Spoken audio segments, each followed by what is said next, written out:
आज हम इस वीडियो के माध्यम से कर्मफल एवं कर्म पर अपने विचार रखेंगे। मनुष्य जो भी कर्म करता है उसके पीछे कोई न कोई उसकी इच्छा होती है और इच्छा मनुष्य द्वारा प्राप्त किए जाने वाले किसी तरह के फल से संबंध रखती है। तो जो कुछ भी कर्म मनुष्य द्वारा किसी इच्छा के नाते कर्म किया जाता है उसके पीछे मनुष्य का कोई न कोई चीज़ प्राप्त करने की कामना या इच्छा होती है।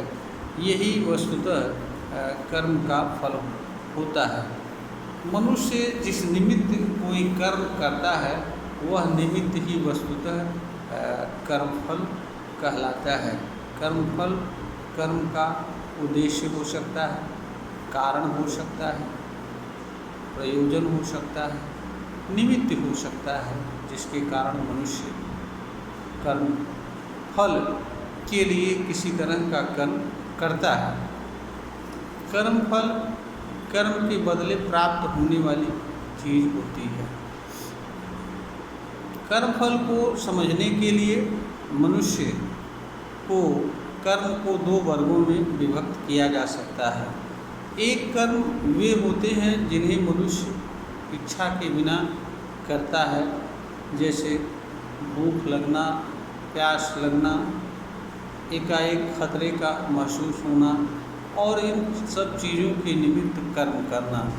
इसमें मनुष्य की इच्छा का कोई मतलब नहीं होता है। दूसरी तरफ वे कर्म होते हैं जो मनुष्य की इच्छा से, कामना से या किसी अन्य चीज़ से संबंध रखते हैं, जिनसे प्रभावित होकर या जिनसे प्रेरित होकर के मनुष्य कर्म करता है। ऐसे कर्मों के पीछे मनुष्य कोई न कोई कर्मफल प्राप्त करने के लिए ही कर्म को करता है। कर्मफल एवं कर्म दो अलग अलग चीज़ें हैं, दोनों को मनुष्य को समझना चाहिए। कर्म पर मनुष्य का पूरा नियंत्रण होता है। जिस तरह का वो कर्म करना चाहे उसे कर सकता है। किसी कर्म को जिस रूप में करना चाहे उस रूप में कर सकता है।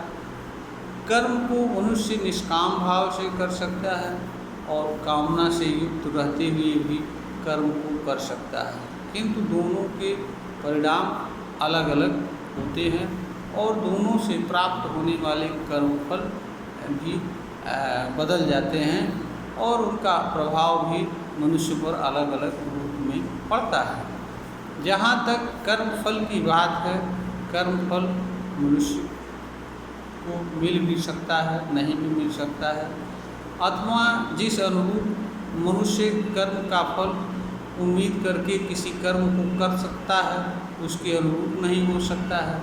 इसका कारण ये है कि कर्म फल पर मनुष्य का कोई नियंत्रण नहीं होता है और मनुष्य के कर्म के दौरान बहुत सारे ऐसे कारण भी घटित होते हैं जिनके कारण मनुष्य या तो कर्म करने से दूर हो जाता है, विमुख हो जाता है, या अपने संपूर्ण मनोयोग से कर्म को नहीं कर पाता है।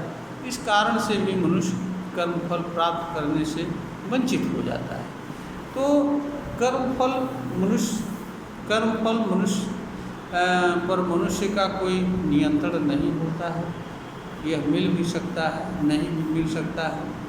कर्मफल मनुष्य के लिए चिंता का कारण नहीं बन सकता है, क्योंकि इस पर नियंत्रण नहीं होता है।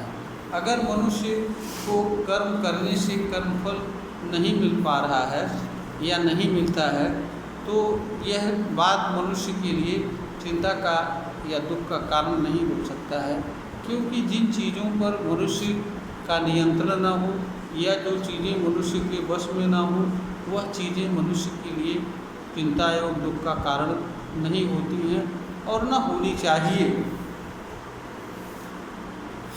इसीलिए श्रीमद् भगवत गीता निष्काम कर्म की बात करती है ताकि मनुष्य कर्मफल मिलने या न मिलने की चिंता से मुक्त रह करके अपने संपूर्ण मनोयोग से कर्म करे, और कर्म फल अगर प्राप्त हो जाए तो कर्म फल का उपयोग करे, और न मिले तो किसी प्रकार का पीड़ा एवं तकलीफ से न गुजरे। इसीलिए मनुष्य को भगवद गीता यह कहती है कि वह जो भी कर्म करे उसे निष्काम भाव से करे, कामना से मुक्त होकर के करे। इसी में मानव का कल्याण है, क्योंकि मनुष्य का जिस चीज़ पर नियंत्रण न हो उसके न मिलने से मनुष्य के लिए दुखी होना उचित नहीं होता है।